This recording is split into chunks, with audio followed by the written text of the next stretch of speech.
And we should be live. Welcome to Thoughtful Money. I'm Thoughtful Money founder and your host, Adam Taggart.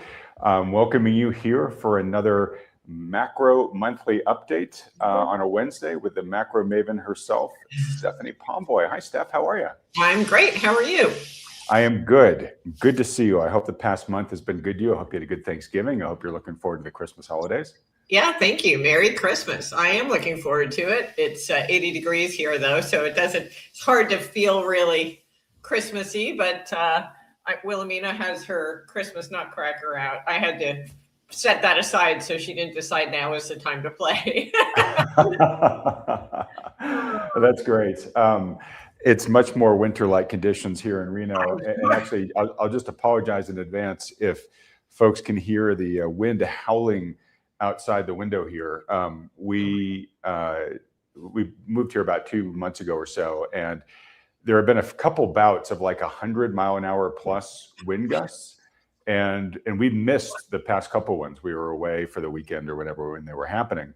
Well, we finally found out last night what everybody was talking about. Crazy. I've been up since like 3:30 with dogs that were in the bed who weren't understanding what was going on out there, and it still is kind of ripping. So let me know if it gets in the way of the volume here. Crazy. That's some severe weather. You probably, I'm sure Ashley feels like Dorothy and Toto with your dogs there. A little bit. Although I think, unlike Dorothy, I think she was considering throwing them out into the tornado last night. But I did wake up. I'll see if I can load it while we're talking here. I did wake up to just a gorgeous rainbow, like a full rainbow going across the horizon. So if I can pull it up here so folks can enjoy, I will. Yeah. But we've got a lot to talk about here, Steph. And why don't we start with the most important topic, which is your conference, the super terrific Happy Day, is coming up faster than I think, be here before everybody knows it. Can you just give interested folks direction on where they should go to sign up for that if they're interested? Yeah, absolutely. Well, I can post a link on my Twitter. Actually, I have posted it a few times on my Twitter feed, but I'll do that again after we log off here. Okay. But if sorry, I'm just putting your Twitter handle right up there on the screen at @Pomboy, so folks know where to go. Thank you. Alternatively, if people are trying to find it, they can just go to my website and just hit the info at Macro Maven's contact, and we'll send you the link. I need to get it posted on the website. I haven't done that yet, but if you just email us, we'll get you that link. But the exciting thing is that you have decided to grace us with your presence. I'm super happy about that.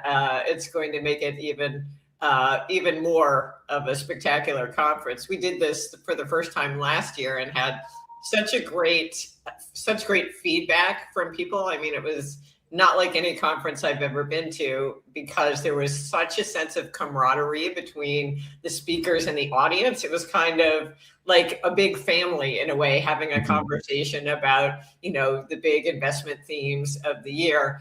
And people were just really excited to come back and do that again. And you're just such a natural fit with that audience. So I'm very excited, and we've got some great speakers lined up and whatnot. But you can learn all about that by looking at the link on my Twitter feed or emailing, and I'll send out the agenda. But it's going to be great. And it's right after the President's Day weekend in mid-February here in South Florida, sunny South Florida, St. Pete. It's going to be great. So plan accordingly.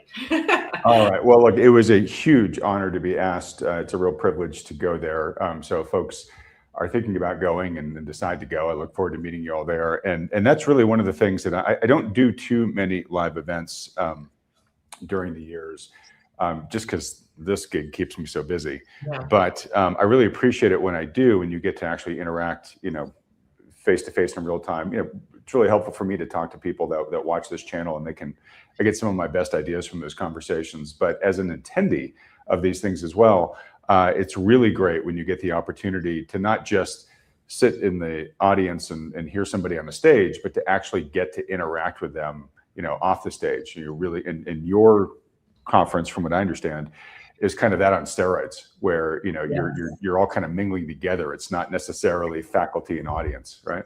Yeah, absolutely. I mean, we try to make it as interactive as possible. And so, it's like I said, it's not your typical conference. People don't get up and have slide presentations. I mean, maybe a couple of people will do that, but the norm is a fireside chat between, Grant and someone, or myself and someone, and then we'll take questions from the audience and really try to make it as interactive as possible. And then we do a live super terrific happy hour where all the speakers are on the stage, and we just sit there and take questions from the audience and all of that. So it's really a great experience, and you'll see a lot of people familiar. Like we've got Tom Hennig, the Kansas City Fed guy, coming. Tom McClellan of the McClellan Oscillator, also been interviewed by you. Mike Green, who everyone should be familiar with all his work on, the impact that passive investing is having in terms of concentration in the markets and the implications of that. The list goes on. I don't want to reveal all of the exciting speakers, but that's a tease right there. And of course, you're going to be there to help us MC this whole show and really engage the audience with the speakers. It's going to be tremendous. I'm really excited, and I think you will add an extra element of real insight and power to this. Well, you're being too kind. Not only will it be tremendous, I'm sure it's going to be super terrific. And, those three gentlemen you just mentioned, they're all guys who I really have enjoyed interviewing, getting to know over the years, and I have not met them in person, so I'm very excited for that. It'll be fun. All right, folks, I promise we'll get to the meat of this macro discussion in just a second. Two quick things. One, I did manage to upload it, so just to show you guys, this is what I woke up to this morning. This beautiful full rainbow. But we're also going to end a little bit early today. We're going to go for the next 50 minutes, but I've got to end about a minute or two before the hour because great independent journalist Matt Taibbi is coming on, and I've got to scoot over to record that one, and that interview is going to go out tomorrow. So hopefully that's exciting to folks. All right, that's going to be fantastic. It really should be just great. I saw Matt in person a few months ago, and we talked about recording something special for Thoughtful Money. So that's like I said, I'm like a kid waiting for Christmas here. Okay, Steph, so much to talk about. I'm going to throw some things up here. We'll talk about those. We'll talk about anything else that's burning brightly on your radar, and then I'll try to take as many questions from the live audience as well as we go through here. There's a chart you put up, which I'll put up in just a minute if I can. But you had put out on X recently that you think people are kind of missing a big development in the AI space, which is how there's just an unbelievable amount of funding that this space needs. I think at the last I saw was like $1.5 trillion. And there is an increasing competition to borrow that money from both the private and the public markets. And there's actually kind of several important questions that competition raises. But I think your point was a fair one, which is I don't hear a lot of discussion about that competition. So tell me, why is that burning brightly on your radar right now? Yeah, it's amazing. So we knew, and I've talked about with you at length, about all the corporate debt that needs to roll over the next several years. And we're looking at, over $1 trillion in these are corporate bonds that need to be rolled over each year for the next 3 years. I think, in fact, it adds up to almost $4 trillion over the next 3 years in corporate debt that needs to be refinanced. And that's, existing debt. That's not new borrowing to fund AI CapEx, which is what we're seeing now just take off. And it's being done by a lot of companies that have cash on their balance sheet that are, Google, Meta, these kind of big companies that are undertaking these huge investments in AI. And so estimates I've seen, I think so far this year, the latest numbers are that there's been like $150 billion worth of borrowing, but they estimate that going to $1 trillion by 2028, which is just, a couple of years out. So this area is really going to place increasing demand on capital markets. We'll see at the margin, more money flowing to AI CapEx, and presumably at the expense of other borrowing. So we've got, obviously, the public sector has an enormous amount of debt that has to roll over the next year.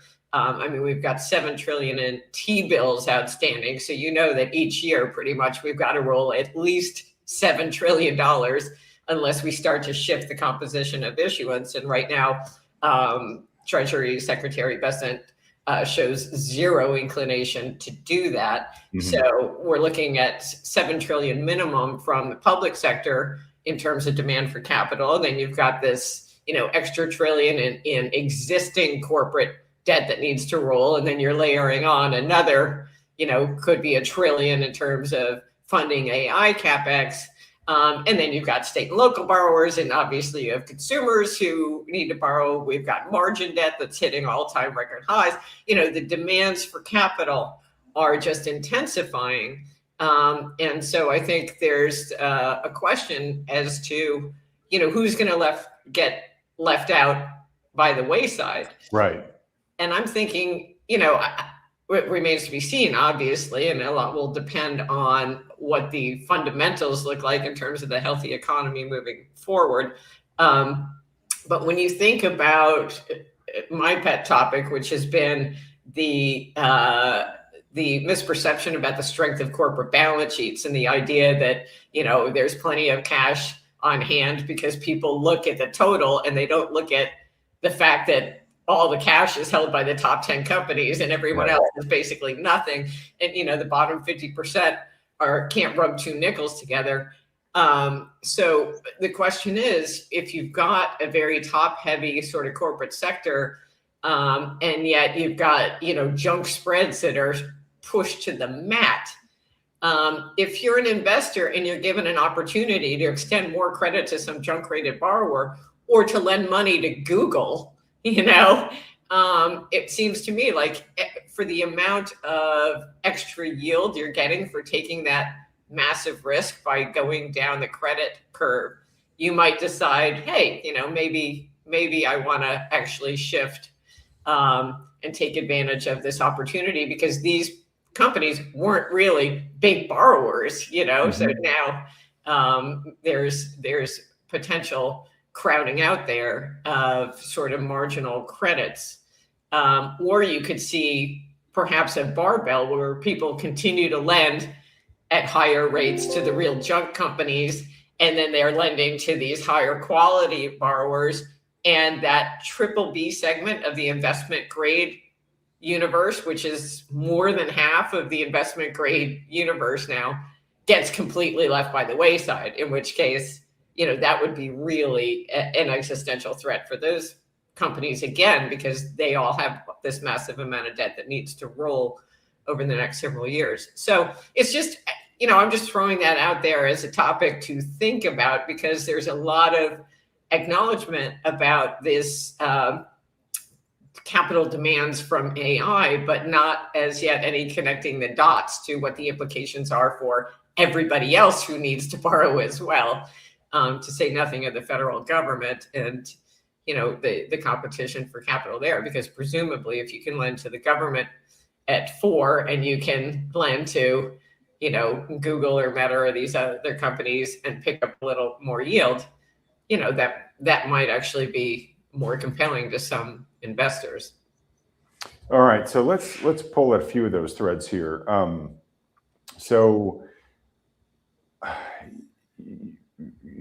Increasing competition for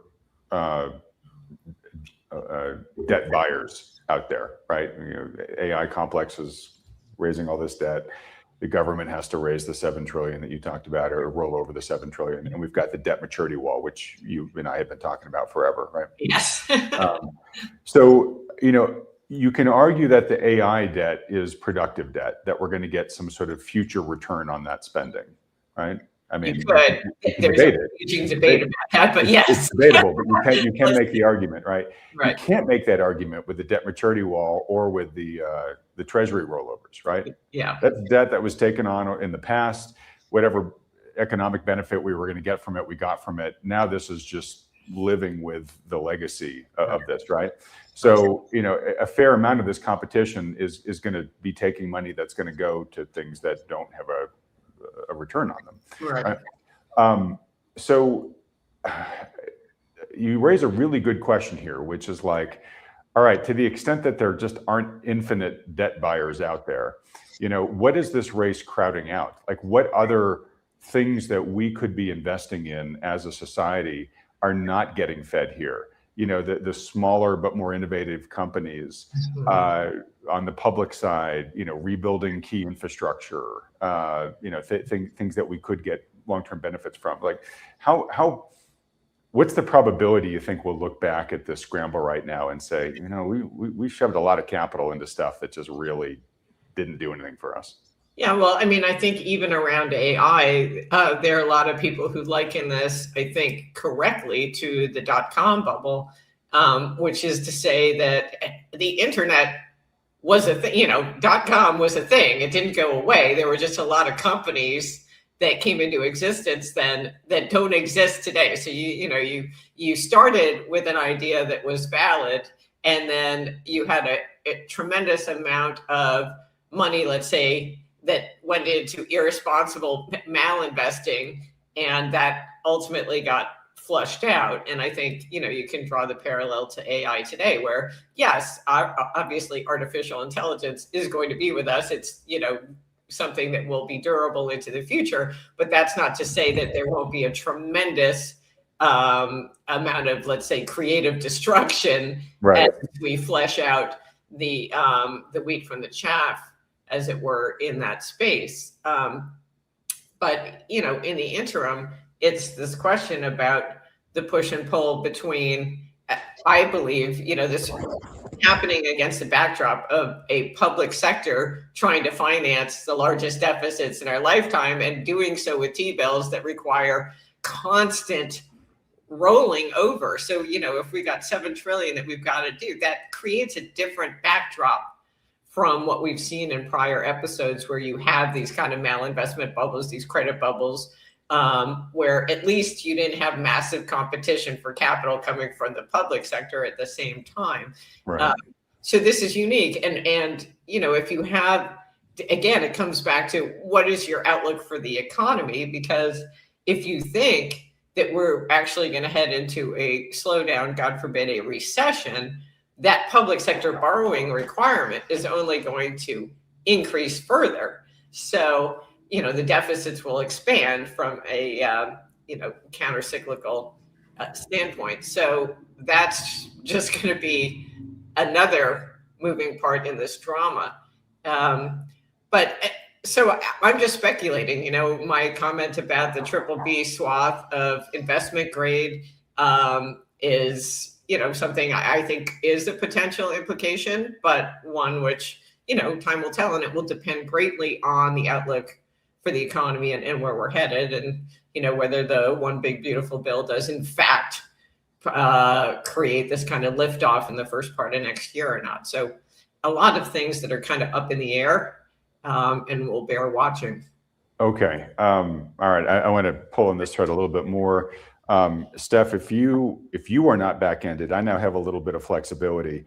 I just got an email from Matt's assistant saying that he missed his train, and that we're going to have to reschedule to early next week. So I don't have this back-ended constraint anymore. And hopefully that'll let us get to a little bit more live Q&A from the audience too. All right. So another thing about all this debt that's flooding into the system out there now, that presumably needs a buyer, is this concept of debt saturation, right? Where it's just like, we just might not be able to absorb all this, right? And you might have parties that just can't, right? They've bought so much debt, they've kind of hit their limit. It's like, all right, we just don't have any more room on the balance sheet to take on any more debt. Or you may get companies that have enough and say, maybe I could take on some more, but I just don't want to. And we're seeing that a little bit, even just today. The hits keep coming for Oracle, but one of the headlines today was that Blue Owl, which was in discussions with Oracle to fund I don't know, 10 billion or something worth of Oracle products for their build out, said, hey, you know what, we've changed our mind. We don't want your debt, right? So what I'm curious is with all of this supply and maybe some limits on demand, might we expect to see bond yields stay high or creep higher? Because people are like, look, if you want me to take this thing, you're going to have to really give me a sweet deal. Yeah, absolutely. And I think that clearly is the relief valve for all of this, the basic law of supply and demand, and we're pumping in a tremendous amount of supply. So the price should go down, and conversely, yields should go up. And I think that's especially true for the public sector, and we're seeing that play out already. There was a interesting chart. This is kind of on a tangent. The BIS just did a paper, I guess they must have published last week, looking at the Treasury basis trade and its silent but expanding role in Treasury market dynamics. And basically, what they are underscoring is a point that I've made for ages now, and that is that in the absence of foreign central bank buying, sort of hedge funds have silently taken the place in terms of pulling a lot of the doing a lot of the heavy lifting on our deficit financing through this basis trade. They had a chart that puts hedge fund positions in the Treasury market over 4 trillion right now, of which I think they had 2.5 trillion was tied up in these basis trade or other relative value trades. So my point is that we are increasingly reliant on sort of fickle financiers, as it were, instead of these longtime central bank buyers who were relatively perfunctory. They would receive dollars in over the transom and recycle them right back into U.S. Treasuries. And so they were sort of durable and reliable source of financing. And now we're increasingly reliant on hedge funds positioning these highly levered basis trades, which, everyone in the audience is aware that I'm a pretty dyed-in-the-wool skeptic, but that doesn't exactly inspire confidence to me. So, I'm sure nothing could go wrong there. Hedge funds, leverage. I'm sure they'll hold those positions to maturity and everything will be totally fine. But in the in the small chance that they actually do unload, it could create some real havoc. But I think this is a great, you're the host, but one thing that is burning brightly on my radar is this whole topic as relates to what the Fed did since we last spoke with resumption of QE under a different name. Basically, they didn't call it QE. Stephanie, it's not QE. They're just making sure there are ample reserves in the system. Right, exactly. So, but essentially, you and I have had this conversation forever where I said, it's just a matter of time before they end up restarting QE, and they've done that, albeit under some euphemistic guise. But that's clearly where this has to go in terms of financing the debt. How much do you interpret what the Fed is doing here as preliminaries to panic, as a prequel to panic? And I don't want to be histrionic here, but is this just, hey, there's a little bit of pressure in the plumbing and we're trying to, provide a little release? Or do you think this is more serious than Powell is letting on? Well, I think the fact that Powell is doing it is a pretty strong statement about how urgent it has become. Again, right? Because I guess he could just, if it weren't urgent, he could just leave it to his successor at this point. You deal with it, right? Exactly. And he hasn't been trying to ingratiate himself with the administration. He just wanted to sort of present himself as someone who's standing pretty much in opposition, or if not in opposition, but as fiercely independent, let's put it that way. And so not kowtowing to the wills of the administration. But ultimately, the president may be pushing hard for a rate cut. This expansion of the balance sheet is infinitely more effective for him than a rate cut. So far we've seen 5 rate cuts, actually now 6, where the long end of the yield curve has not come lower. So you're moving the Fed funds rate lower and nothing else is following. So they've done that now 6 times. So clearly that lever is broken and the balance sheet is the tool that remains. And so I think that from the administration standpoint, this shift by the Fed is one that they should be very excited about, rather than continuing to push for rate cuts. But I digress. But I think that Powell, he did try to say, we knew this day would come when we'd get to the point of ample reserves and we'd have to, start to manage the reserves higher, I guess. But he confessed that arrived a couple of months sooner than they had anticipated. That was pretty much all that he did in terms of acknowledging that. But again, I'm a real let's say anti-Fedite. So I will go far enough to say that I think that the Fed has enough hubris to imagine that this is just a mechanical tweak and that they can manage this reserve situation, and that it is not, in fact, the initial steps of a broader implementation of some form of yield curve control. I think they have enough hubris to imagine that it's just this little discrete tweak and they've got everything in hand and it's going to be perfect. All evidence to the contrary. Well, it'll be really interesting, especially if we have more developments on this, to get Dr. Honig's thoughts on this at your conference, straight from the source.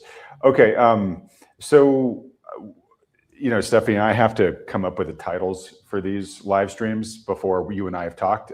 So I'm trying to intimate, topics that we're going to get into. So the one I picked for this, I don't know if you saw it, but the unemployment rate. Yeah, is the unemployment rate to spike in 2026, and Powell kind of surprised me. I think he surprised a number of people where he said, hey, look, we haven't had all the data sources that we usually have because of the government shutdown, but we've kind of come to the conclusion that that the BLS payroll data is exaggerated to the tune of about 60,000 jobs a month, which if you back that out, then job growth would have been negative for a number of the recent months, right? And it's sort of an admission by the Fed that, hey, the jobs market's maybe even weaker, than we've been thinking. And Powell has always taken care to say that the labor market is cooling. He's not saying, hey, everybody, it's falling off a cliff. Now, the Fed chair is probably never going to say that, But my question for you is in addition to saying that, we got data recently. I'm going to have to pull it up here. I think when you were talking, Steph, but we got data here recently that the unemployment rate increased up to 4.6%. Shoot, I thought I had this thing easy to pull up here, but I don't. But you guys have seen me pull this chart up before in the past, where I've got. Here's an older version of it. It doesn't have the latest 4.6%, but it's so small you can hardly tell anyways. But you can see in this data series here, which goes back to 1950, just about every recession was preceded by the Fed first hiking interest rates, then plateauing them, and then starting to cut, and then eventually kind of panic cut as the new recession hit. And concurrently, you would see the unemployment rate, which had drifted down from the last recession, clearly bottomed. And then, as soon as it starts to pick up, it kind of bang, shoots up into the next recession, which is the gray shaded areas on this chart. So, I've asked you this question in the past, but it's like, okay, so what's the argument for why it should be different this time? And, with the Fed admitting that, hey, we actually think that even the cooling numbers we've seen are probably worse than we thought. Sorry, that's the question I want to ask you, but let me give you one little extra bit of data point. So I think if Scott Bessent were watching this live stream and he was in here with us, he would say, oh, well, I'll tell you what's different this time is, we've been pushing all these economy-friendly policies over the past, 10 months. And those things are really going to start firing in earnest as we get into 2026. And, economy is going to have all sorts of tailwinds against it. And, it's going to be great. And, Goldman Sachs, even just this morning, put out a recommendation of like, hey, you should be going out there and buying consumer staples and consumer discretionary products. Go buy the alcohol companies, go buy the cigarette companies, go buy luxury, because the consumer is going to be back, baby, in 2026. So, in one sense, we've got this data that suggests the labor market's worsening, and I think you and I, we could rehash all the arguments we've made, which is why we think things could get even worse next year. On the other half, you've got, the administration and Goldman saying, hey, you know what, like it's going to start getting better. Help bridge those two opinions, and maybe you're just going to say they're full of it. I don't know, but has anything changed, I guess, in your outlook around this? Well, I mean, I think one thing that Bessent would say too is that all of the investment agreements, the commitments that the administration has cobbled together from, international companies would boost domestic employment. So they're waiting for that to kick in as well. That would just be another thing to add to that argument that they would make. Yeah. Sorry. One other thing that they make too is that we've seen the impact of the tariffs. Like it was a one-off price shock. So tariffs aren't going to be an issue in 2026.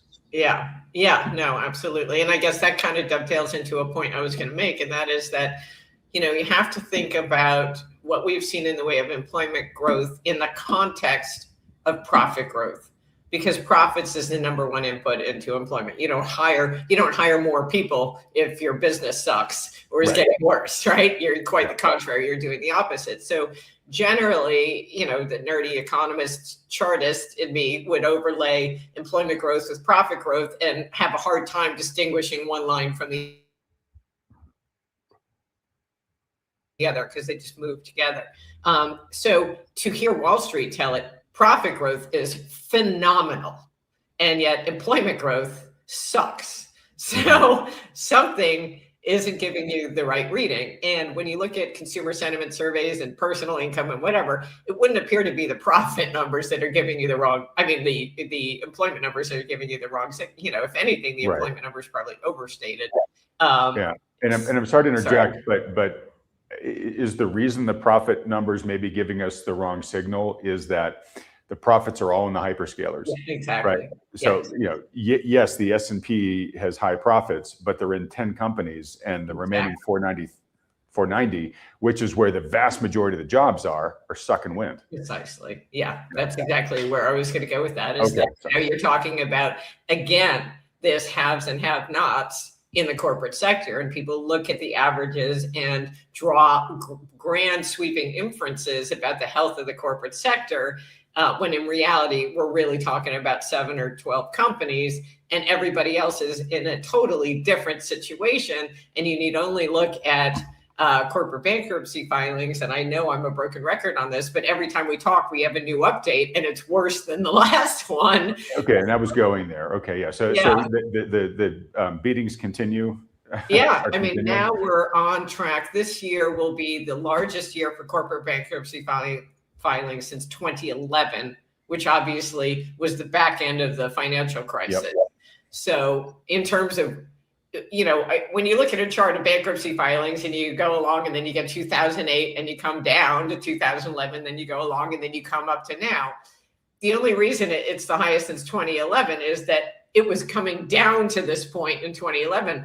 But when you're trying to look at periods where bankruptcies are accelerating at the pace they are right now, the last time we saw that was going into the global financial crisis, so, in 2007-8.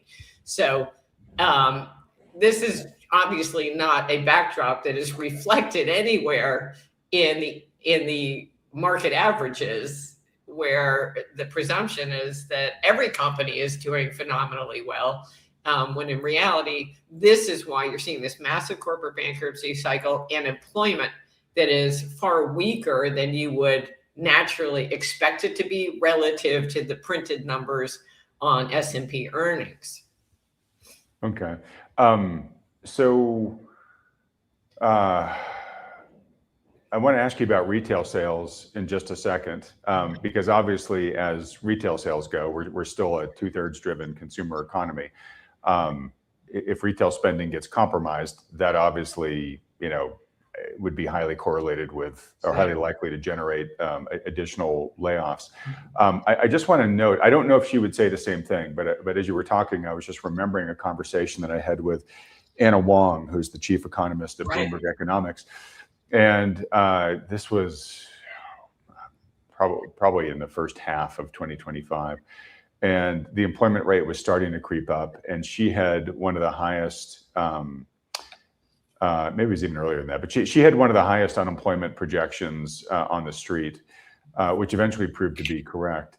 But I remember asking her, I was like, all right, at what, we're not in a recession and these levels aren't recessionary yet, but like when's it going to start to bite? Like when are people really going to start to feel like rising unemployment's a problem?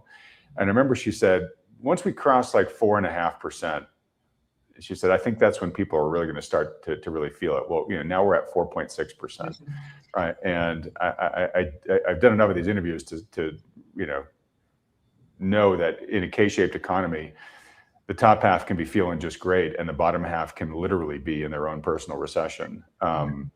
And I think probably a lot of people watching here, based on their previous comments on videos I've done here, a lot of them either know people that are really hurting or themselves feel like they're in a personal recession right now. So anyways, in terms of going into next year, what is retail sales looking like? Is it still pretty much, on average, being propped up by the top 20% in the K? I'm sure it looks like it. And I mean, that sort of reinforces what you hear from the companies as well. I mean, you do see the Walmarts continuing to gather market share, which is not a good thing. Because wealthy people are kind of downgrading, right? Yes, some people in the sort of middle to high end are having to slum it at Walmart.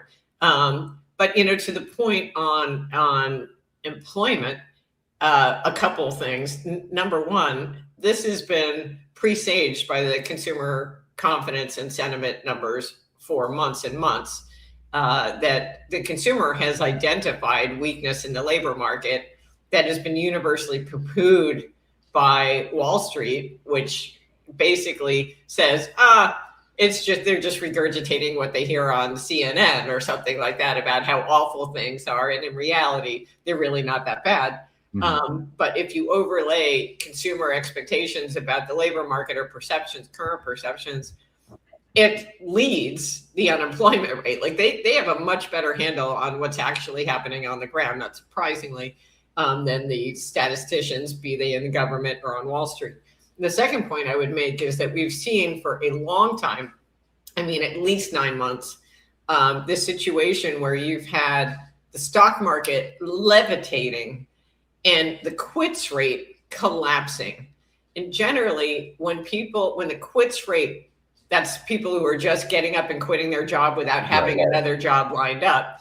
When the quits rate is declining, it's generally associated with either a recession or a market that's crashing. As people start to feel really insecure about their financial future, they're like, okay, well, I'm not going to quit. I hate this job, and I'm not going to quit it because, the sky is falling out there. Right. Now you have this environment where the quits rate has absolutely imploded in the face of a stock market that's hitting the moon, and you've never seen anything like that before.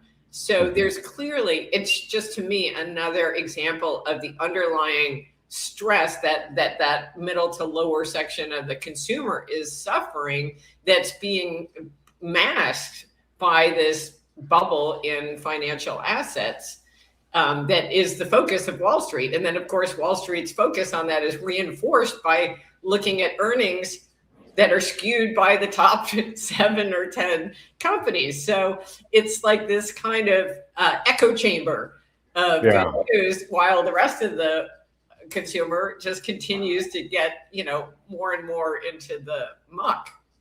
I mean, this really, begs the question around, how sustainable is all this? And of course, that's what we spend all our time debating and discussing.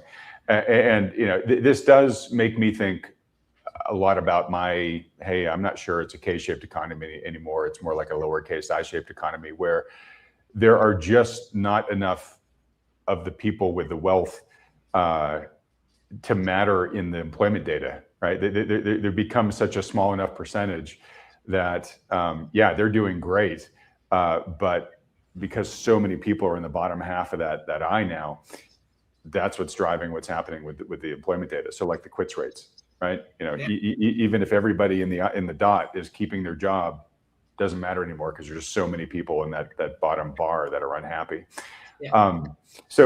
Obviously this makes the system really vulnerable to a stock market correction. Yeah. Right? I'm not saying a crash. I'm just saying a cooling off, a correction, right? If that dot, or whether you like the K or the dot, if they start reining in their spending for any reason, but an obvious one just could be, my financial holdings just went down 12%. That could really have a much more outsized impact on the economy than in past cycles, correct? To say nothing of a hit to real estate prices, which would be at least as devastating, if not even more so, I would think. But yeah, absolutely. I mean, I view the market as the tail wagging the economic dog here. And it's interesting because, you could get very conspiratorial about this stuff, but I don't think it's any secret to anybody around the globe that the US economy is only as good as ever levitating asset prices. Mm-hmm. So if you're Chairman Xi, for example, wouldn't it just be convenient to figure out a way to prick that bubble and create some kind of financial meltdown here in the US, at which point, you've pretty much thrown the US economy into a lurch that could reset the entire economic geopolitical playing field. Well, let's tug on that for a second. And I'm no geopolitical analyst, but can he? Not could he implement that? But I mean, would that be cutting off his nose to spite his face? Like, okay, I trip up America, my economic adversary, but then they're not buying from me, and I'm trying to get my country out of this balance sheet recession. Wouldn't that just be kneecapping his own aspirations? I mean, obviously, it wouldn't be without consequences for China, and he's already in pretty rough shape to begin with. But I'm just saying, we have a tremendous vulnerability. Our Achilles heel is the stock market. Yeah. Because we are so completely dependent on that. And I think, China might not directly target our stock market with some kind of cyber warfare or something like that. But they're essentially doing the same thing by unloading their Treasury holdings and forcing Treasury yields higher, or contributing to the inability to get yields down while the Fed is cutting rates. So that will at some point become a major issue for the stock market, given what we just talked about at the beginning, which is these increasing demands for capital. And the market is reliant on the stock market is reliant on continued access to credit, and as that cost, the cost of borrowing stays high or even moves higher, that's going to become a major issue for the stock market. I mean, I think it's going to be a real headwind. It's interesting. I wrote a piece called Paging Dr. Pavlov, in which I sort of posed the rhetorical question of how many times will investors have to hear the Fed rate cut bell ring without getting rewarded before they stop this conditioned response, salivating every time. It's like we've had 6 cuts that have accomplished nothing, and yet we're still salivating in anticipation of the 7th cut, as if that's going to be the one that finds the dog bowl full of all kinds of deliciousness. It's not going to happen. So I just wonder, the problem is we're trying to decondition 30 years of Fed Pavlovian training that we're going to be there and we're going to rescue you, and lower rates are the solution to all our problems. I hate to say it, but I think, like training a wild animal, right? It's a combination of carrot and stick, or, treats in the rolled up newspaper. And I think you're only going to decondition the market, which is used to getting a treat every time the bell rings. It's not going to be the lack of a treat. It's going to be the rolled up newspaper. Like the pain is going to have to get painful enough for them to change. Yeah. And you mentioned earlier that we're at risk of a stock market correction and or a housing market correction. And, the housing analysts that I interview on this channel say, well, that's on. And this year will be the first year of home prices being down on average across the country in a good long while. And if you listen to the Melody Wrights of the world, it could really get bad from here. I mean, she is predicting, and I don't think too many others are predicting this dire of a forecast, but she is predicting that this housing correction will be worse than what we saw during the GFC. Wow. And I know that Melody doesn't come to that lightly. I mean, she's not a histrionic, fear monger. She's very data driven. But Melody, she worked at GMAC. Like she was in the heart of the mortgage industry as all the mortgages, were going belly up. So she really has a good understanding, both of just sort of how the plumbing of the whole housing market works and the financial side, but she knows firsthand how bad it was. She was helping GE, try to get out of all their underwater mortgages, and she was dealing with lots of buyers and hearing their personal stories about how their lives got ruined by this. So I don't think that that's a prediction she makes lightly. Now, will she be proven correct on it? Who knows? We'll find out. But point being is the housing market is further along towards a correction than the stock market is right now. Well, I was going to make a point that admittedly is a subtle point that goes over most people's head, and that is that stock market is down. It's down in real terms. Real terms, yeah. So if you've got gold up, I haven't checked today, but it's got to be up at least 55% year to date. It's up over 60 for the year. I just looked at the numbers. Gold's up over 60 for the year. Silver's up over 120%. And the S&P's up 13 or something like that. Yeah. So you're down substantially in real terms, which again, it's a subtle point. I tried to make it on air recently and got literally laughed out of the room. So again, you know how there's the collage of Peter Schiff was right, leading up to the 2008 crisis. I predict, Stephanie, someone's going to put together a compilation of Stephanie Pomboy was right at the end of all this. Oh my God. Well, I mean, Lord knows I've been making the points long enough that there would be plenty of footage to make. But on the other hand, most people view that as, a reason to hiss and boo and hurl rotten tomatoes. But again, it's a subtle point that isn't viewed with any seriousness in conventional circles. Mm-hmm. But, when you're checking out the grocery aisle and you realize that what you used to buy for $50 costs you 120, you notice that, you are aware of the diminution of your real purchasing power. And it's the same with stocks right now. What's interesting too about the stock market, to your point of it being our Achilles heel and being our point of vulnerability, it is for all the reasons that you mentioned. But increasingly, the needle just flips back and forth between greed and fear on the greed fear index. Like it almost doesn't have any intermediate settings anymore. Yeah. It is either everything is awesome or the world's ending. And we were just in the world is ending. And I went and looked and I was like, we're not even down at full percent point yet from the all-time high. Yeah. And so it's kind of like a shark, right? Or a shark has to swim or else it drowns. This market kind of has to rise or else it's just in freak out. And to me, that really shows that it is now sort of perched on a knife blade.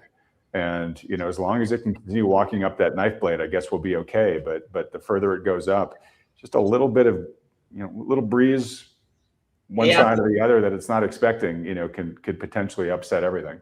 Absolutely. I mean, one bad earnings report from a high profile company would do it. Or, I continue to look at the corporate credit space and private credit and all of that as a potential catalyst. But, whatever it is, the implications will be profound for the economy. And then again, for the currency, because our starting point is, 2 trillion plus budget deficits, and that number will double in the event of a serious crisis. Yeah, at least.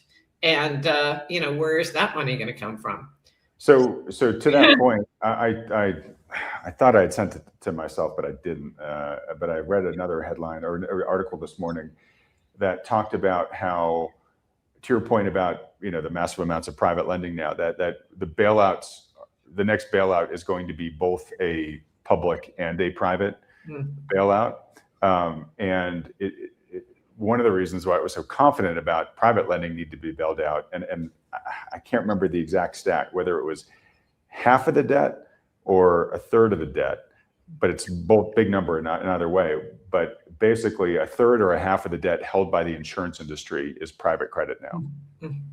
Yeah, I believe that. I mean, the pension fund exposure to alternative assets is like 40%, I think. So that doesn't surprise me with the insurance companies being that exposed to illiquid. But the backstoppers, the guys who are supposed to be playing it safe, are loaded up on we just don't know what, right? Yeah, but this is what happens in a world where you have a fixed return mandate and the Fed takes rates to zero and says, oh, your return mandate is 8%. Well, you can only get zero. So you're going to have to take ridiculous amounts of risk if you want to make that 8% return target. And not to mention, possibly, since you can't get 8% anywhere on the planet, maybe add a little leverage in there to juice the returns. So, I mean, the risks out there are enormous, and the market trades like everything is just perfect. Okay, and I'm going to mention a couple of things here that are happening in real time as we're talking. Markets are down today. S&P's coming up on 1% or so. The NASDAQ is down over 1%. We have in the recent, couple of days, a week or so, we've seen some doubts, increasingly start to creep in around AI. So much so that Louis Gove, who I interviewed, the video released yesterday, he said the AI bubble has burst. And he said it's now in the process of, it's all over, but for the crying at this point in time. And he was pointing to stocks like Oracle and Broadcom and a few others and saying, okay, that's the pop, and then the rest is going to cascade out of that. I said to him, wow, that's bold prediction. I'm not willing to go there yet because we're, at the time we're 1% away from the all-time high in the market. For me, it's got to be a little bit more visible than that.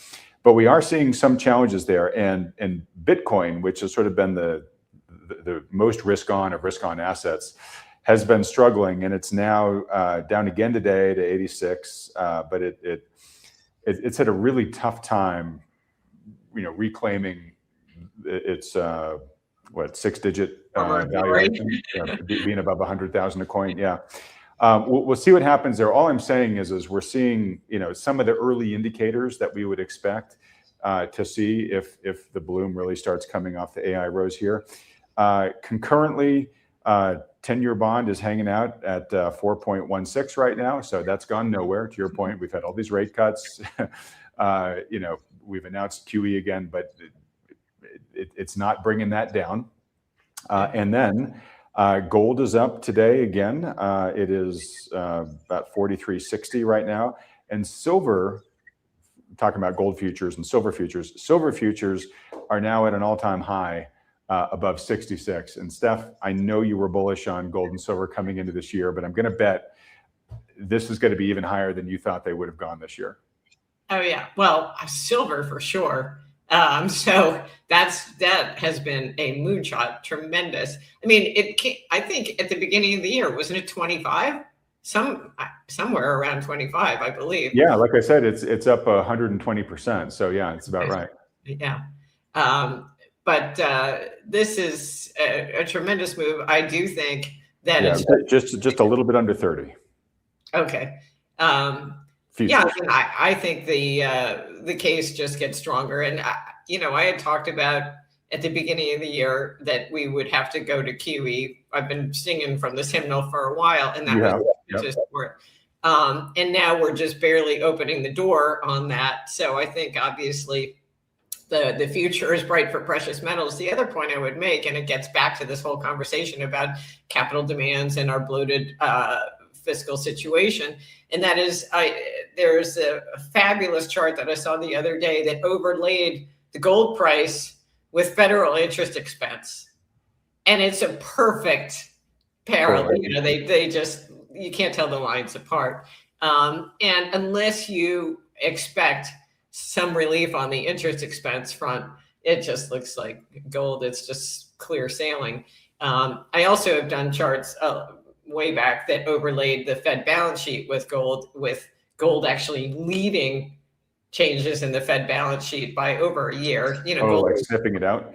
Yes. And so gold kind of sniffs out that the QE is coming and moves in advance. And it does look like that's right on cue right now. So, I mean, look for a substantial increase in the Fed's balance sheet, which they're now already beginning. Side note on that, since we were talking about housing as well, they're running off the MBS and taking those proceeds and recycling them into T-bills, which would seem to be starving the mortgage market and putting further upward pressure on mortgage rates rather than downward pressure, which in theory, this administration is what they really want. The reason why they want the Fed to cut rates is to provide relief, not just to the federal government, but to homeowners and unfreeze this housing market. So this stands at direct contravention of that goal. But I read something recently that said that Fannie and Freddie, while the Fed is unloading its MBS, Fannie and Freddie have been silently buying up a lot of MBS. So it may be just a wash in that score. It's going to be interesting to watch how that plays out, because they're also trying to privatize. There was talk about, privatizing Fannie and Freddie, and what happens if and when that actually goes through. I mean, these are all big questions that we don't know answers to, and we'll see play out in the new year. But I think the housing market and, Melody's thoughts on that are so crucial, is going to be a major moving part in the drama as we get into 2026 for sure. Yeah, and that actually it's probably the next session I should do with Melody would be, the privatization, and would that be a good or a bad thing? Because I know Melody has a lot of issues with a lot of the lending that's been done by the government agencies, just giving out loans that have no business being given out, right? And I don't know, but I would assume that maybe privatizing it might lend over time a little bit more of a formal type of scrutiny to that. Yeah. So anyways, we'll see. Just on the PMs for a moment, and folks, if you have questions for Stephanie, start asking them in the live chat here, and I'll try to pull a few in. But you've been, a champion of the precious metals for a good long time. This year has been a real validating year for you, so congratulations. I know they have been a pretty large part of your personal portfolio. I think you've largely kind of been, precious metals and T-bills, I think, if I've taken decent notes. Have you made any changes to your personal portfolio, or at least to sort of your outlook on an appropriate allocation, given how far the precious metals have moved here? In other words, have they gotten to a point where you've said, hey, I'm actually making a change, or is this a trend you're still planning to ride? Well, I mean, I guess I'm reckless because I'm just holding tight. And to the extent I've made any changes, it hasn't been to liquidate any of my gold position, but to shift some marginal cash. I didn't have much, but a little bit into energy names. So that's the only change I've made, has been to be a little bit more exposed to energy. And I'd love to do more, but that would require me to liquidate some of my gold holdings. And I guess I'm waiting for, I'm going to buy a lottery ticket later. So if I win the $1 billion lottery, then I'll So, okay. Well, thank you for being transparent there. So I've been doing the same as you, which has been sort of shoveling new cash into energy names. And I think I've been fairly transparent about that. But again, folks, this is not personal financial advice. You shouldn't do what Stephanie's doing or I'm doing just because either one of us is doing it. You should talk to your advisor and do what makes sense for you. But I've been talking to a lot of people of late that, are looking at the energy sector and saying, look, it's been beaten down far enough for long enough that, and there are some signs that it's kind of beginning to come back to life here, that there could be a fairly substantial, if not even a potentially epic, recovery in that space. And talking to, again, Louis Gave yesterday, he echoed a sentiment that I've heard increasingly echoed on Wall Street, which is that, the traditional 60-40 model doesn't work so well in what may be a secular era of rising interest rates. And therefore, you may want to, hold a different allocation, maybe still 60 to stocks, but take a good chunk of your bond allocation and move that into other things. And in Louis' case, he's like, I've gotten out of bonds. I am in 60% stocks, mostly international. He's basically saying 2020. Personally, he's 25-15, but 20% energy and 20% precious metals. And he said, because the energy companies, a lot of them are, big companies that pay good dividends. He's like, energy companies are the new stocks. The new bonds. He's like, that's what he's looking at for the next decade plus. Curious to your reaction on that. Yeah, no, I agree. I mean, I guess in general, I would be long commodities, as the third bucket rather than, just sticking with that 60-40. And I thought Goldman Sachs came out with some shift in their allocation as well. They kept 20, and I'm trying to remember but I think the other 20 or part of it for sure was gold. I mean, we keep hearing more and more of these big Wall Street names now saying, you probably should hold some gold. Yeah. Well, I look grossly irresponsible with my portfolio structure relative to what they're recommending. But no, I mean, I think commodities should be a large part, especially in this period now where we're heading to, we've already been through and we're going to accelerate our progress down the road of currency debasement, holding paper assets as we talk. Sorry to interrupt it, so you can include this in your answer. How much of it is debasement for pro commodities versus global competition for resources and that type of stuff? Is it all debasement or is it a blend? You mean in terms of why I want to be invested in that? Why you're pro commodities? Yeah. I mean, I think, I guess I would say it's at least 50% from debasement. And, but I would say it's probably more than that, because one of the reasons why global central banks are shifting from owning treasuries to stockpiling, gold, silver, rare minerals, building SPRs, et cetera, is that they see the currency debasement. So whether that's my objective sense as to what the risk is, or whether it's indirectly what's driving the fundamental demand for those resources, I think the debasement thing is a huge, is sort of the overwhelming force behind it. I mean, especially if you're talking about an environment where global economic activity is going to be generally softer. You really have to emphasize the debasement as the key driver. Okay. And you think from a price perspective, debasement will overpower any softness in demand? I would certainly think so. I mean, we've seen that so far, for sure. I mean, I sit here and I know the administration's taking a victory lap on oil prices being, below $60 a barrel, but they haven't collapsed by any stretch of the imagination. And we're supposed to look at 1% growth here in the fourth quarter. And, it doesn't seem like a backdrop where the commodity prices are necessarily reflecting the economic reality as much as they are the fiscal realities that we're facing. So this user here says, if energy goes lower, I'll just buy more. Personally, I'm in that mindset right now, which is I I'm totally mentally prepared for oil prices to go, lower from here for a potentially decent while.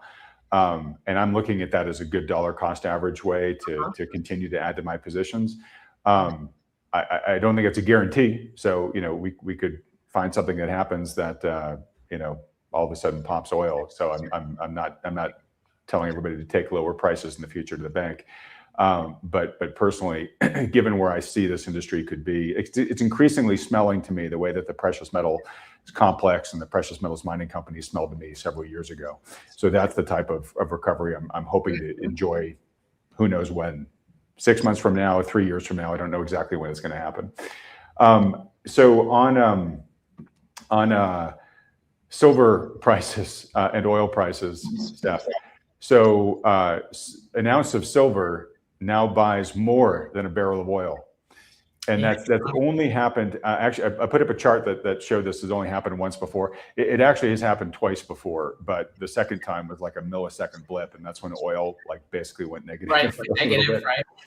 But it's barely ever happened, at least in the past 50 plus years. And so I guess my question for you on that, Steph, is a couple things could be going on here. They could be fairly priced, but oil could be really underpriced, right? We could expect that ratio to reequilibrate. Silver could be really overpriced, and it's had an amazing run, right? And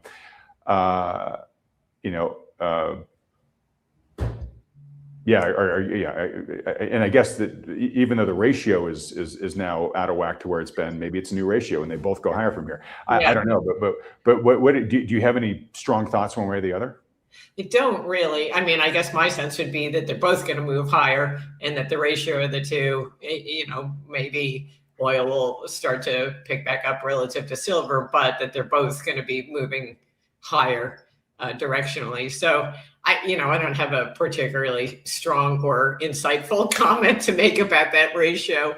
But I guess one snide comment would be that, with Ford getting out of EVs, the case for fossil fuels looks brighter and brighter every day. So, right. Well, and that's one of the things that gives me confidence about the oil and gas trade, which is world demand for oil and gas just continues to go up. Yeah. And it always, it always has, even with, the advent of renewables, even with all the efficiency technologies that have been rolled out. We just have more and more of the rest of the world, forget about America and the developed world, but the rest of the world that is just coming online, right?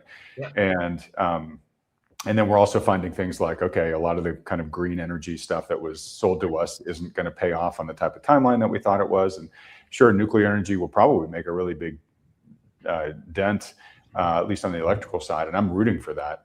But I still think there's going to be overall increasing incremental demand for oil for as far as we know. And you've had, I've interviewed enough guys who really know the natural resources space to say, hey, we have underinvested in the CapEx in this sector for like the past 10, 15 years. And even if demand were to just flatline, which it's not going to, but even if it were just a flatline, we're going to have some shortage issues coming up here. So all sorts of reasons just to say, look, the death of fossil fuels has been likely wildly overexaggerated. Right. My only concern, and it's just a near-term concern, is that if this questions around the AI, whether it's a bubble deflating or, all the promise of AI gets called into question, will people spank the energy sector as a consequence? I mean, I've been burned enough for being in the gold trenches for a long time and suffered through a terrible market for the gold miners for years and years and years, and seen a situation where, gold goes down $10 and the miners are down 4%, or, they just shred them, even though they were wildly underpriced relative to the bullion. And I just am mindful that kind of scenario could play out in the energy stocks as well, where even though they didn't really benefit from the AI trade, they'll get annihilated if the AI bubble bursts. None of the halo and all the blame. Yeah, exactly. That very well could happen. I think that one of the things I think is somewhat different though is a lot of these companies, if you're dealing with the bigger ones, they're just very generous dividend payer. They have lots of cash flows. ridiculous. And that's different from a lot of the miners there. All right, Steph, thanks for going long here. Do you mind doing just a quick kind of lightning round with some of the user questions here? Sure. I got a couple minutes. Okay, we'll just do just a few. And people are making so many comments here that I can't now. Okay, here's a good one. What would make you sell precious metals? What would make me sell a gun to the head? Well, I guess what future developments would you say, okay, this trade is played out? Actually, I'm being facetious. Well, that's probably a true answer today. Well, there will come a time when I will want to sell my precious metals and buy stocks that are wildly underpriced. You know, I am looking forward to a day, and it's ghoulish to say because it will entail a massive correction in the stock market to get there. But I'm very much looking forward to a day when I can invest in American companies at fair to cheap valuations, rather than sitting, you know, like some doomsayer in a corner, you know, cuddled up with my gold coins. You know, I'd much prefer to be invested in great American businesses that are growing. And I do imagine that day will come, but not until after we have a gut-wrenching reset that probably entails a reset of the currency regime as well. Oh, well, I'm right there with you. I can't wait for the day where instead of being tarred as a perma bear, people are calling us perma bulls. Right? I can't wait either. Exactly. Yeah. Kindly ask Stephanie about deflation, as Lacey Hunt predicts, or hyperinflation. And I'm going to guess that you might say one than the other, more or less. Yeah, precisely. I mean, I am fully on board with Lacey's arguments for deflation. I think he's got it nailed. And we actually joked when I saw him at a conference a little while ago about how few people understand the law of diminishing marginal returns, you know, and if they did, they would understand why deflation is the path of least resistance for the U.S. economy, just because the more debt we add, the less benefit we get from each marginal, you know, dollar.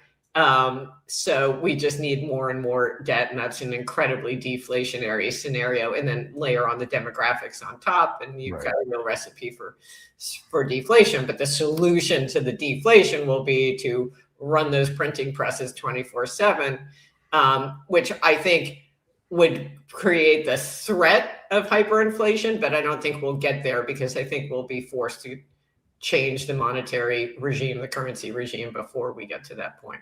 Okay, and this is something that maybe I'll earmark for you and I to talk at greater depth in a future one of these. But talking with Melody Wright the last time I interviewed her, you know, for years and years when I've interviewed these housing people, I have raised the question of, you know, will there be kind of a deflationary multi-decadal wave as the boomer generation really starts to die off? Just being as frank about it as I can, where they're just going to the nursing home or the cemetery, and in most cases, you know, that house is going to get sold, right? And you're going to have this relentless wave of that happening every day to 10,000 boomers, right?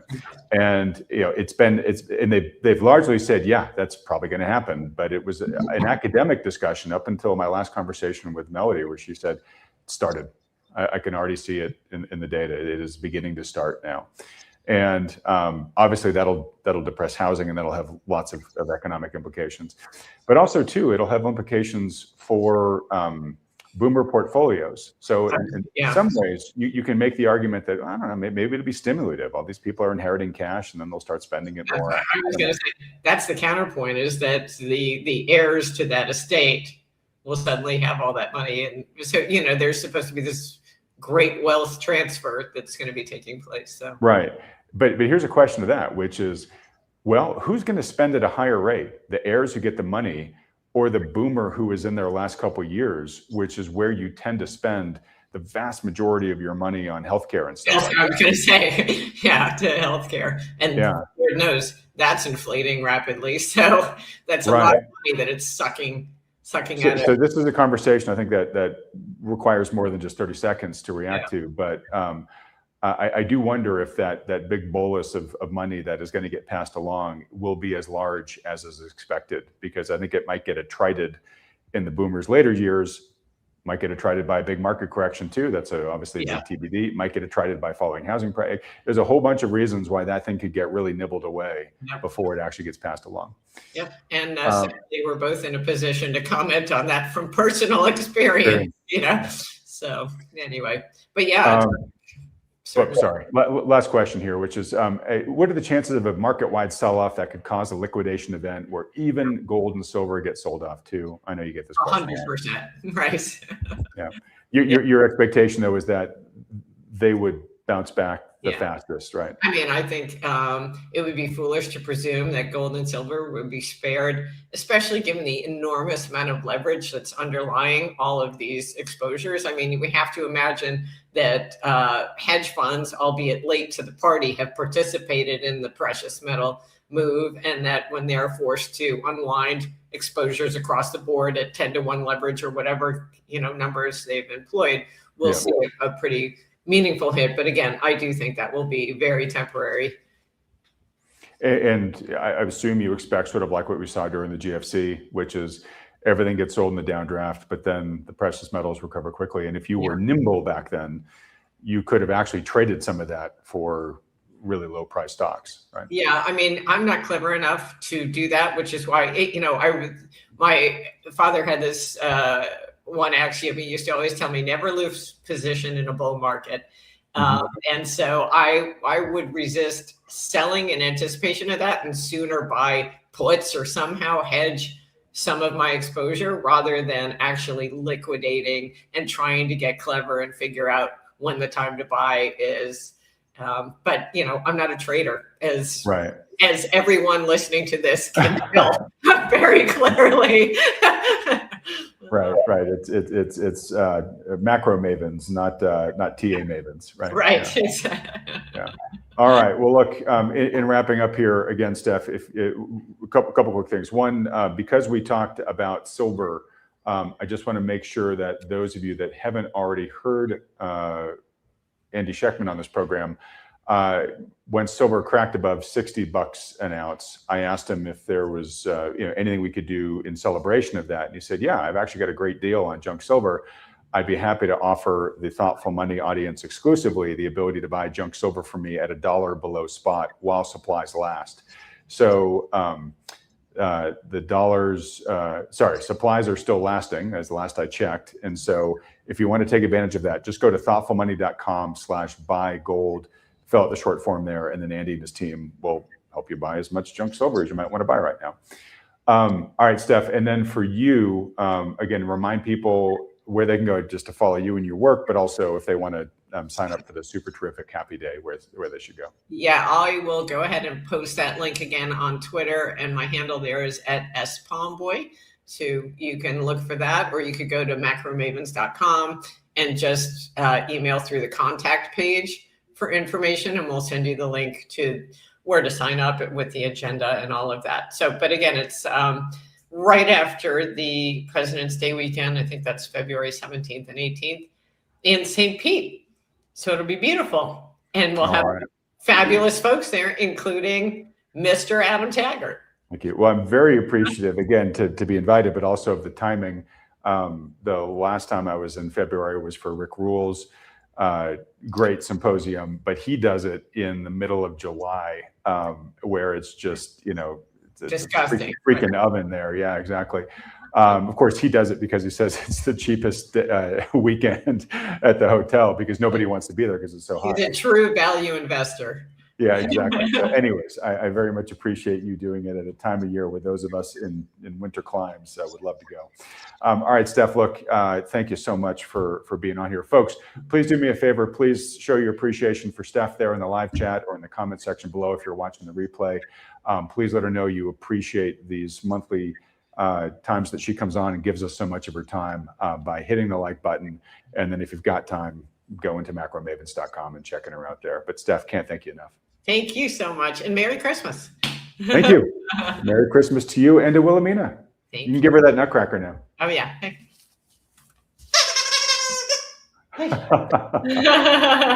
All right, Steph, thanks so much. And everybody else, thanks so much for watching.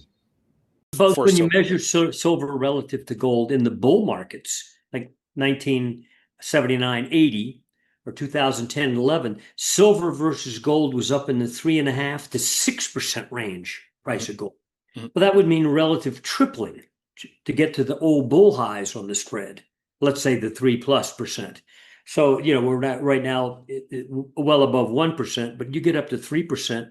That would mean, well, I throw this number out a lot, and it's not a projection. I think you'll go way past it. But gold has had 2 bull markets in the last 50 years where it's gone up 9-fold. Okay, if you go up 9-fold this time, it means you're going to $8,500 gold, because our low is $1,050. Right. So a 9-fold move from 2015 to, that's just replicating what you've done twice before. The circumstances this time are far more monstrous in terms of driving it much higher. The monetary crisis we'll face, the government debt crisis.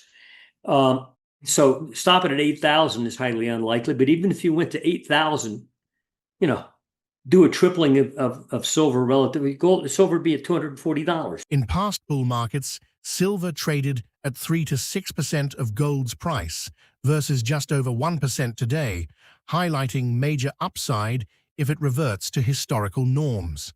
While gold reaching $8,500 is only a bullish scenario, at a 3% ratio, silver could be around $240. With rising industrial demand, persistent supply deficits, and mounting global debt pressures, silver is viewed as deeply undervalued, reinforced by the elevated gold-to-silver ratio above 90-1 compared to its long-term 40-70 average. Michael Oliver, veteran market analyst and the founder of Momentum Structural Analysis, highlights that silver is experiencing its largest demand surge in decades, especially in solar, electronics, AI, and defense sectors. Meanwhile, supply is shrinking due to declining mine output and inadequate recycling. MarketWatch describes this as a potential supercycle, with severe supply deficits encouraging a powerful, bullish run. Noting this, Michael Oliver predicts that silver is entering an acceleration phase and could reach $60 to $70 by year-end, surpassing its old highs near $50 from 1980 and 2011. Adjusted for money supply growth and inflation, silver would need to be around $200 today to equal those past highs in real terms. They believe this surge will break well beyond those outdated levels. Silver has broken through long-term resistance at $34.90, surging to $38 to $39, its highest in 13 years, signaling an incredible breakout, with technical targets of $41 to $42 and potential for a larger structural rally. While silver has jumped approximately 54% from $24 this year, mining stocks remain undervalued, attracting institutional and ETF inflows. With industrial demand from solar, electronics, AI, and defense rising against tightening supply and reported deficits, the outlook remains strongly bullish. In order to receive fast notifications whenever we release a new video, please like this video, subscribe to our channel, and turn on the notification bell. Yeah, they've already done that, frankly. Silver had a high back in October of last year at 35. It dropped. Came back up in March of this year, hit 35 again, dropped. In fact, it had a cleansing drop down to 27.50. And then came back up, and in June, it got up above 34 again. Again, not taking out the 35 plus highs. Okay, they were like 35.50 each. But at 34.90 area, we had a major momentum breakout of a structure that said, okay, silver's coming out of this congestion. By congestion, I mean, if you go back to May of last year, silver was 32.70 at a high. You could draw a line sideways through May of this year, where it was either side of that level, up and down, but really just net sideways. When it got back to 34.90 in late June, we said, that's it, it's coming out of here. Whoosh, it went up to 39. Now, as typical the price chart guys like to sell round numbers or just in front of them. So let's risk 40, okay? Okay, now we're trading either side of 39 right now on the September contract. We think the process has already begun that you were asking about. We think the acceleration phase in silver and the miners. Now, for instance, GDX has gone from a sleepy upside pattern to suddenly it's now up to near its 2011 highs. We expect GDX not to even stop until it clears its 2011 highs, meaning get up in the upper 60s. And same with the miners in general. Silver, we think in this move, in this acceleration phase for it and it relative to gold, is likely by the end of the year to see $60 to $70, meaning those old antique highs at 50 in 1980 and 2011, which are really sort of jokes. Because one, you were up there very briefly, like days, and back down. And when you do a real valuation, the degradation of the money unit since 1980, the increase in the M2, or since 2011 even, heck, gold would probably have to, silver would have to be $200 now to just match in real value terms those price highs we saw then. So it's catching up. And I think this surge will blow past those, what we call idiot highs. And at that point, what's going to happen? The public's going to say, oh my gosh, I missed this. I got to be in it. And so I think that's when you're going to see an onrush, fairly fresh, of money moving out of the doubting stock market into, hey, I missed this. I got to be in it. The gold, silver miners, and silver. And that's when you get this gush effect, the wet bar soap effect, where everybody's grabbing it, it goes up. And this is not unusual in markets anyway, but especially in these situations. I think I think we're in process right now, in other words. So when we consider that type of move, Michael, do you see this as more of a different type of new high? As you said, this was kind of a silly joke of a high, up to $50 and instantly back down. Do you see this as a possibility of being a more sustained type of new price level for these metals? Yeah, and both when you measure silver relative to gold in the bull markets, like 1979, 80, or 2010, 11, silver versus gold was up in the 3.5% to 6% range price of gold. Well, that would mean relative tripling to get to the old bull highs on the spread. Let's say the 3+%. So, we're not right now well above 1%, but you get up to 3%. That would mean, well, I throw this number out a lot, and it's not a projection. I think you'll go way past it. But gold has had two bull markets in the last 50 years where it's gone up ninefold. Okay, if you go up ninefold this time, it means you're going to $8,500 gold, because our low is $1,050. Right. So a ninefold move in 2015 to, that's just replicating what you've done twice before. The circumstances this time are far more monstrous in terms of driving it much higher. The monetary crisis we'll face, the government debt crisis. So stopping at 8,000 is highly unlikely. But even if you went to 8,000, do a tripling of silver relatively gold, silver would be at $240. Is that about right? So it's the point being, when we go up there this time, also the events in the world and in the street events, the academic notions about what works, what doesn't. Michael also compares silver with gold in a way that he points out that silver has a history of outperforming gold during strong rallies, like in 2020, when silver nearly doubled while gold rose only about 25 to 30%. Recently, the silver-to-gold ratio fell below 1%, meaning silver was priced at just 1% of gold's value, a rare level that historically signals a strong buying opportunity. Over the past few months, silver has started to outperform again, while gold has mostly moved sideways, showing strength that suggests it's entering a new phase of outperformance. Looking at long-term trends, silver often reaches around 2% of gold's price, so doubling in relative value, while gold itself looks ready to resume its upward move soon. The best opportunities right now appear to be in silver and mining stocks, with gold likely to follow later. That's the growth. Also, state and local government was a huge component the last time around. And usually government hiring has been a huge thing for the last 6 months. And when you look at things like transportation or factory, flat to dead, if not declining. But the overall number looks great, okay? So it's all illusory stuff. And he finally admitted to it. That's great.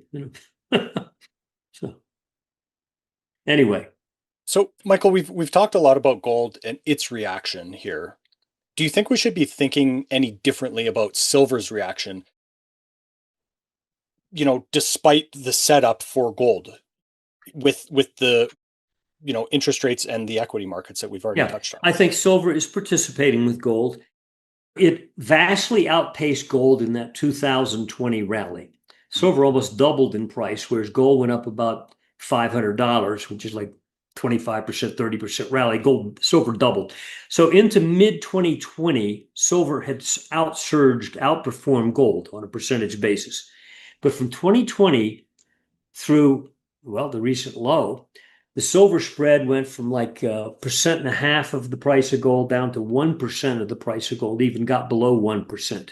We divide an ounce into ounce and you find it was 1% of the price of gold. If you go back through 50 years of history and look at that spread relationship, you'll see that when you get down to the 1% level, it's time to buy silver. Okay, it's meaning it's dirt cheap. It's not going to go to zero versus gold. Okay. But then the technicals turned, and so over the last 4 or 5 months, you've seen silver outperform gold. Like, for example, back in April, gold hit 3,500. It's gone sideways, April, May, June, July, now, August. 4.5 months of comatose but steady sideways. They keep trying to sell it, but then go down. But it also doesn't go up. So it's had a sideways correction, which is, by the way, not the way gold ever tops. Okay. During that time, silver's gone up sharply. Okay. We assess technically that silver's now at a point where it's going to outperform gold fairly dramatically. If you go back over 50 years and look at that same spread, you'll see the number of years it got up to at least 2% of the price of gold was like 21 of those 50 years. So it's not abnormal at all. So from the recent low of 1% to 2%, meaning silver could double in relative value to gold, probably over the next year. Wouldn't be surprising me by the end of the year even. Same is true with the gold and silver miners. They're back into outperform mode versus gold. And if you'll look at gold sideways since April, look what GDX has done, vertical. Okay. So I think those parts of the monetary complex are the place to be right now. Silver, the gold and silver miners. Gold will re-engage, and I think it's going to re-engage probably later this month or next to the upside, where people say, oh, it's awake again. Mm-hmm. But silver and the miners will be the place to be. Silver appears to be entering a powerful new bull phase, supported by historic undervaluation relative to gold, record industrial demand, tightening supply, and strong technical momentum. With prices breaking out to multi-year highs and miners still undervalued, analysts like Michael Oliver see silver leading the precious metals complex, potentially reaching levels far beyond its old peaks. This makes silver and mining stocks some of the most compelling opportunities in today's markets. If silver truly enters a supercycle, how high could prices realistically go beyond the $60 to $70 near-term targets? With mining stocks still undervalued, should investors focus more on physical silver or silver equities to capture the upside? Please leave a remark in the section below with your ideas. Please remember to subscribe to receive updates, and if you find this helpful content, kindly give it a thumbs up. We are grateful that you joined us on this journey.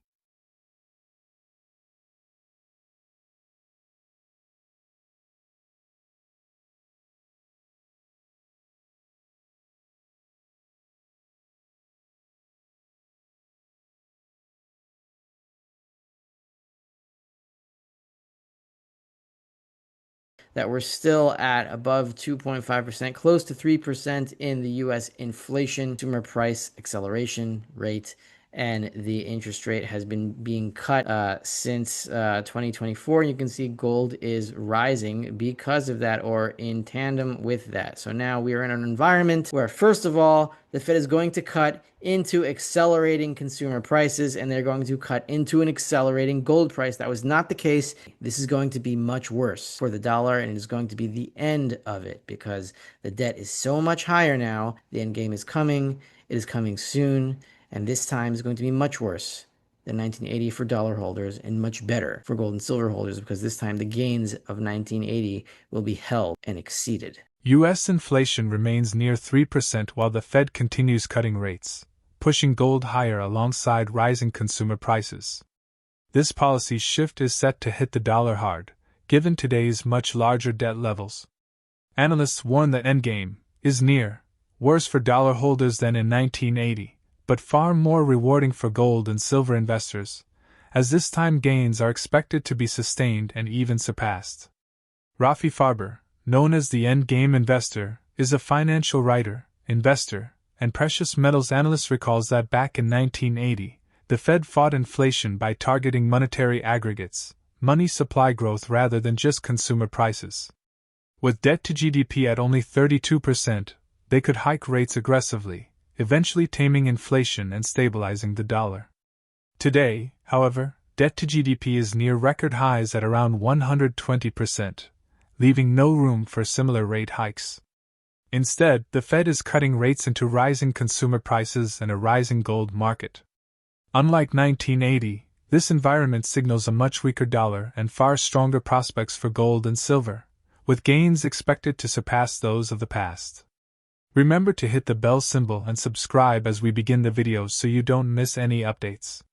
If you like the video, please leave a comment below and give us a thumbs up. They wanted the monetary aggregates is the M1, M2, M3 money supply. This is back at the time when the Fed was actually trying to control inflation in a classic sense. Inflation meaning the amount of dollars over the gold supply, how much the monetary aggregates are actually rising. That is inflation in the classic sense. Just as they changed the inflation to the effect of inflation, which is the effect on consumer prices, just as they changed the definition of vaccine to what it was before and what it is since COVID. I'm not going to go into that now, but it's the same kind of Orwellian nonsense. But this is back when the Fed actually was not actually fighting inflation, but trying to control inflation, meaning the actual monetary aggregates, the money supply numbers, not the effect on prices. They didn't care, not that they didn't care. It wasn't their primary goal to change the effect of prices, of consumer prices. They knew that if they attacked the monetary aggregates and controlled the expansion of the monetary aggregates, they would,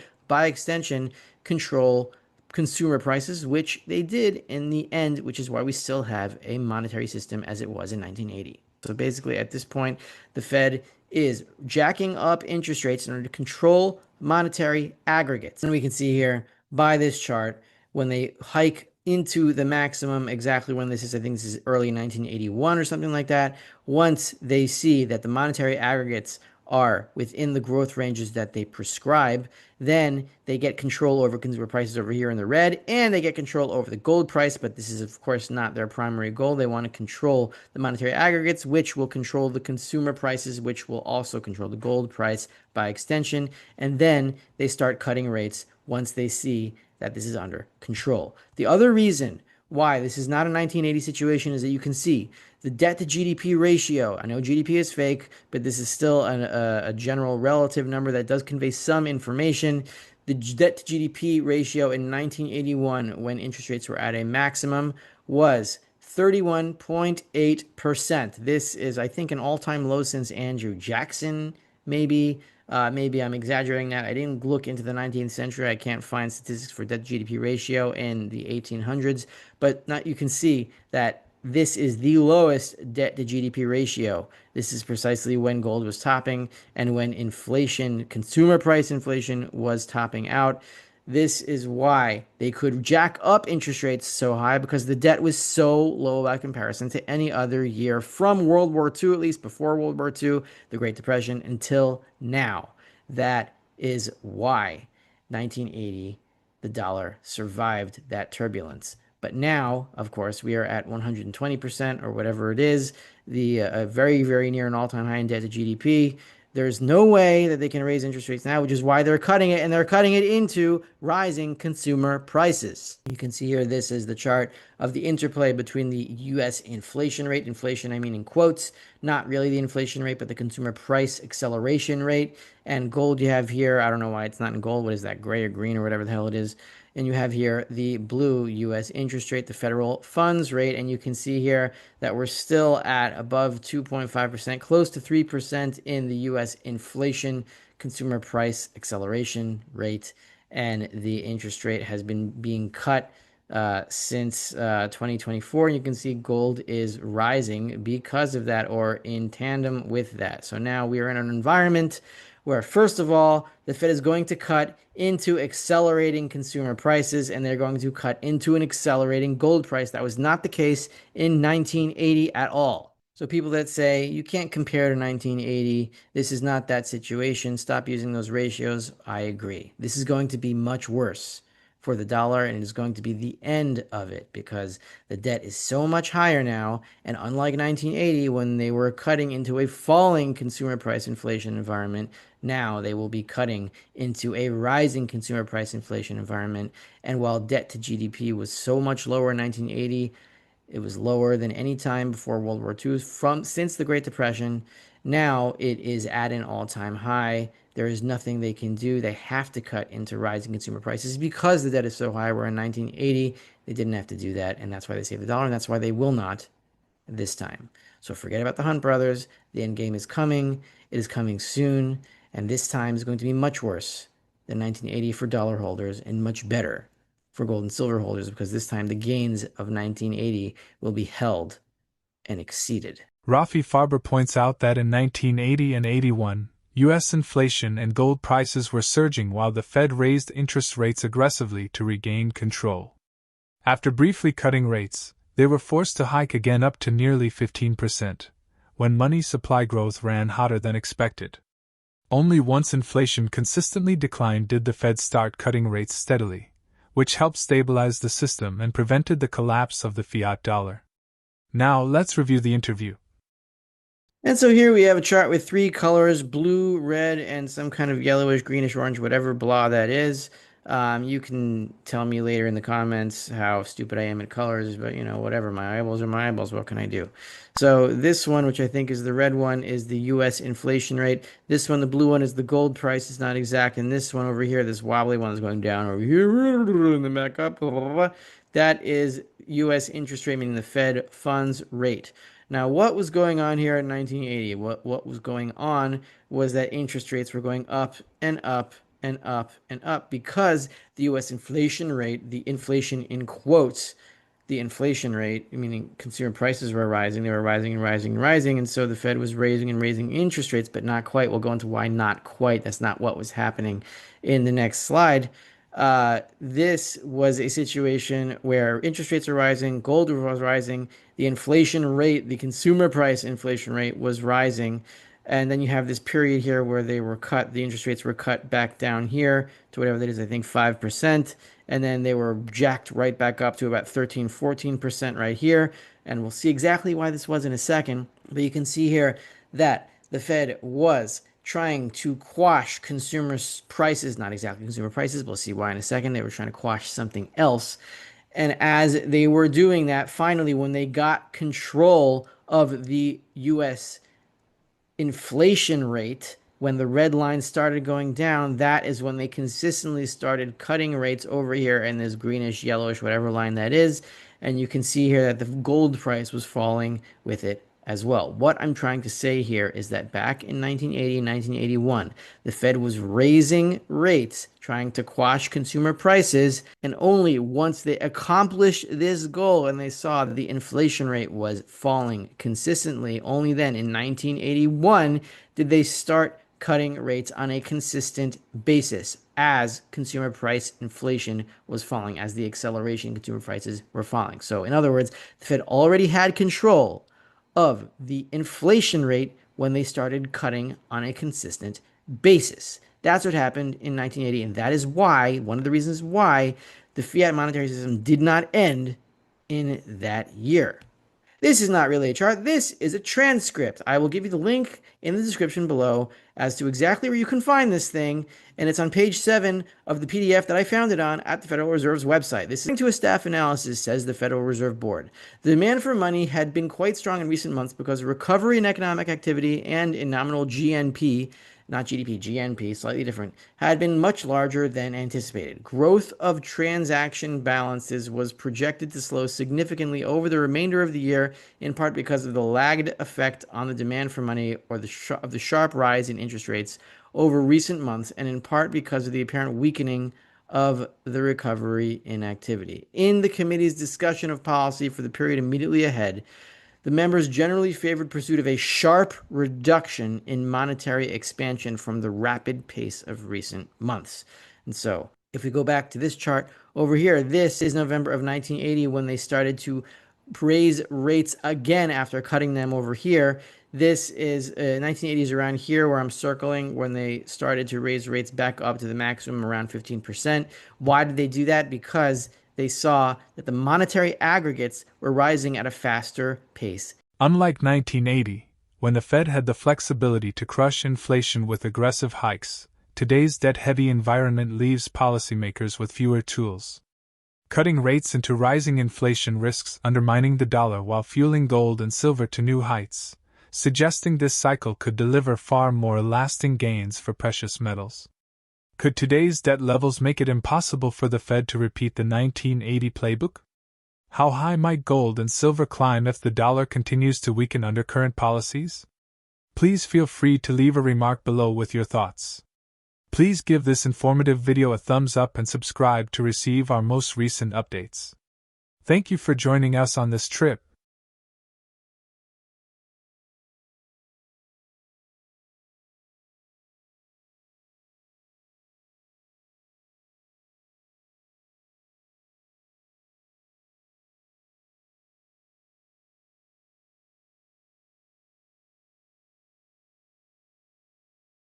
Confidence in the dollar is slipping, and gold and silver, with its long-term 5,000-year track record, speaking of 5,000, that's the number that we're getting out of Goldman Sachs if just 1% of the money that's in Treasuries pulls out of Treasuries. Bald Guy Money did an interesting one, and he said if 20% pulled out, he was getting $9,000 gold, and wouldn't surprise me. And then they revalue it. The higher the price of gold goes, only benefits this country on many levels, not only through the devaluing of the dollar, but also, of course, the ability to, if Judy Shelton is right, peg gold to the back end of the Treasury. What happens if gold keeps going? Put gold at $5,000 an ounce, like Goldman says, and divide by 70, and you got a lot. You got $350. Or put it at $5,000 and divide by 90, where we are right now, $55. The silver's going much higher. Confidence in the dollar is fading, pushing investors toward gold and silver with their 5,000-year track record. Goldman Sachs says if just 1% of Treasury money shifts, gold could hit $5,000, and some estimates go as high as $9,000. If gold reaches $5,000, as some forecast, silver could climb anywhere from $55 to $350, pointing to much higher prices ahead. Andy Schectman, the president and CEO of Miles Franklin Precious Metals, points out that, similar to central banks, people might profit by diversifying into gold and silver as currencies decline. According to Goldman Sachs, if even 1% of U.S. Treasury funds move, gold might hit between $4,500 and $5,000 next year. In the meantime, the concerning job data indicate that full-time employment is declining, part-time and multiple job holders are increasing, and about 1 million jobs have probably been revised downward. Future rate reduction will cause margins to further shrink, making smaller regional banks particularly susceptible. As we play snippets from the video, please hit the bell to receive quick alerts whenever we post a new video, like this video, and subscribe to our channel. I appreciate your support. Have fun watching the video. Pick used to say all currencies, fiat, are inherently meant to die. In essence, it could go to infinity. Now, I'm not saying that's going to happen, obviously, but, you know, I just think that people could benefit from diversifying more heavily into gold and silver like the central banks have. Goldman Sachs sees the scope for prices to move well beyond 4,000 as their baseline forecast for next year. And even beyond the 4,500 tail risk scenario. This is, again, no public participation, but if 1% puts their money in of privately owned U.S. treasuries, they're saying 5,000 an ounce. So I don't know.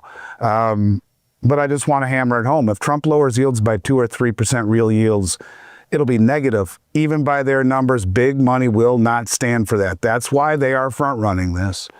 The world's largest players, the central banks, the global lenders, the corporations, the global lenders being the commercial banks, the ultra wealthy, they've all been quietly repositioning.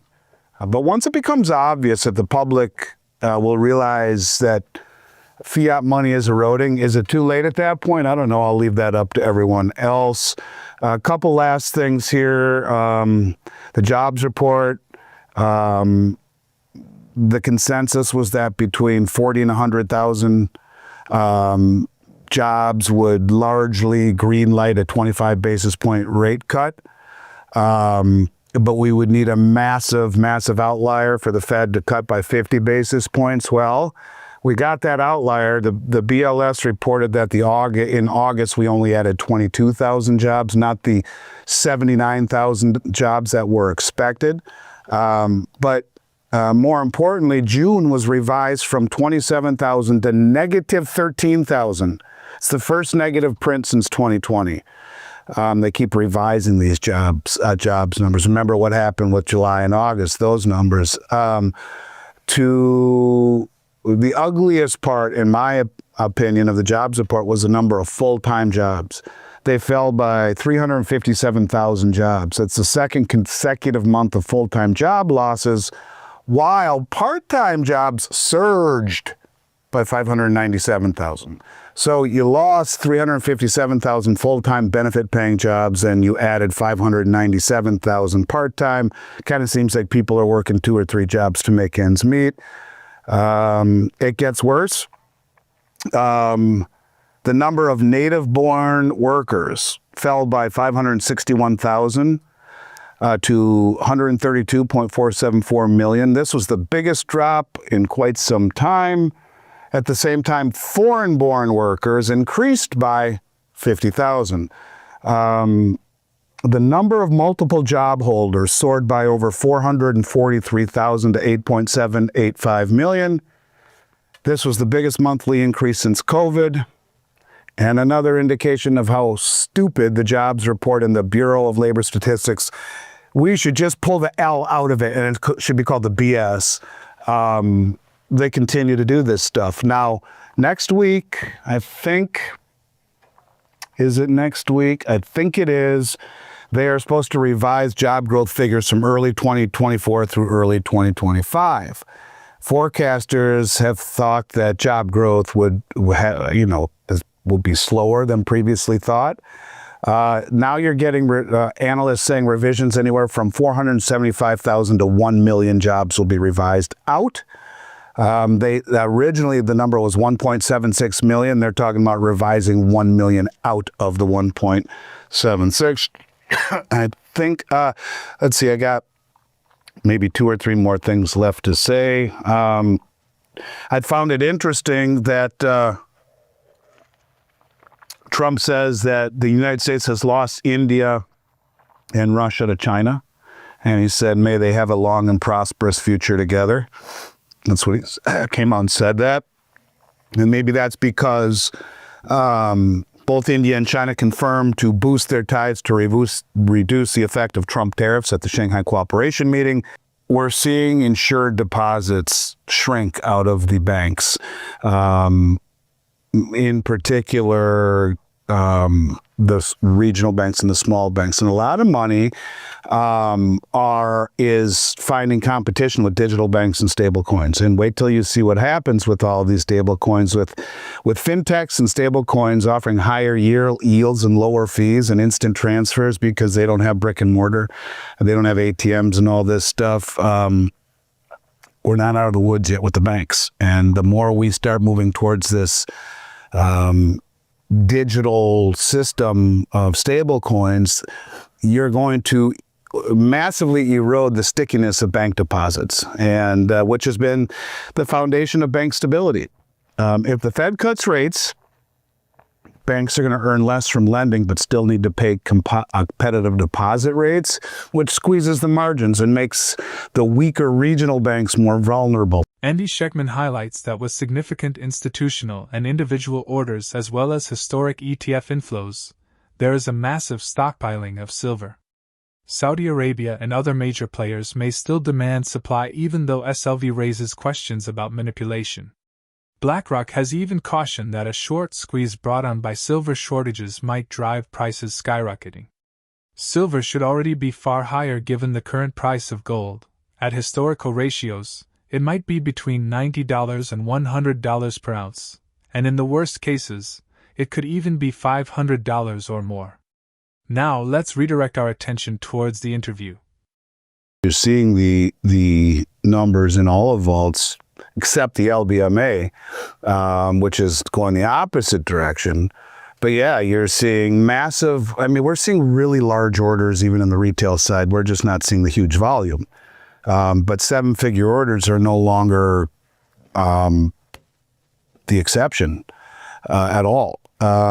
But yeah, you look at the COMEX numbers, there's a massive amount of hoarding. You look at the amount going into the world's ETFs, it's huge. So I hate that part of it, SLV, which is really a tool for manipulation because of the naked shorting. I would much rather see the money go into physical and drain. When you look at like Saudi Arabia, who took this huge position in SLV, the one saving grace is the position is large enough to where they can demand delivery. And it's like when the Texas Teachers Union, which was being run by Kyle Bass years ago, put $1 billion into gold. He took possession out of GLD. So, but just simply at face value, yes, that is true. The ETFs and many of the Western exchanges are seeing record inflow, not all of it leaving. And the numbers, the eligible numbers, are going much higher. But there is some leaving, certainly. But you're right. It is very obvious that there is a huge amount of hoarding.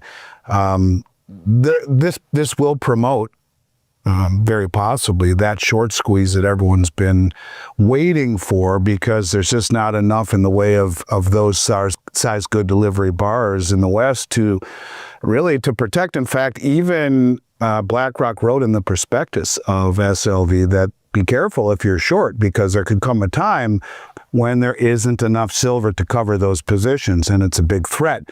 Now you're talking a squeeze and the price goes up parabolically and bankrupts people. So ultimately that would be where I think this is hedging or heading to. The first step would be taking huge positions and hoarding it, not selling it at prices anywhere near where we are now, because, just taking where we are right now, if you look at gold right now at 3640, call it, and if we divide 3640 even by 70, which is way higher, that's $52 right now.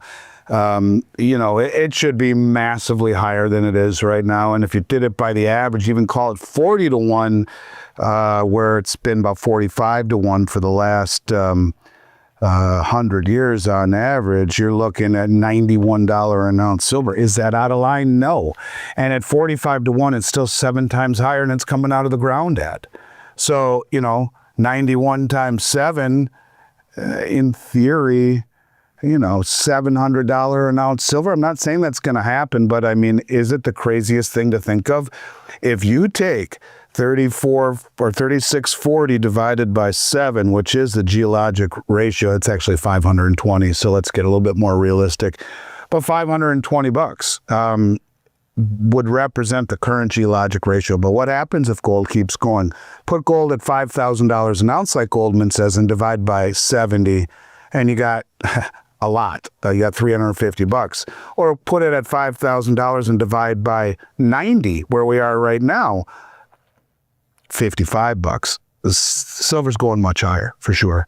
A critical period for both gold and silver seems to be approaching, driven by mounting supply restrictions, central bank buildup, and waning dollar confidence. The outlook indicates that both metals may see significantly higher prices in the future because of the big positions taken by institutional and sovereign purchasers, as well as the possibility of a silver short squeeze. How soon might gold and silver hit these anticipated levels if central banks keep moving away from the dollar? Would a silver short squeeze primarily help long-term holders of actual silver, or could it cause more widespread financial market instability? In the space provided for comments below, express your opinions about Andy's insight. Please think about sponsoring us and putting on notifications if you think this video is educational so you can see our most recent videos. See you in the video that follows. I appreciate you viewing.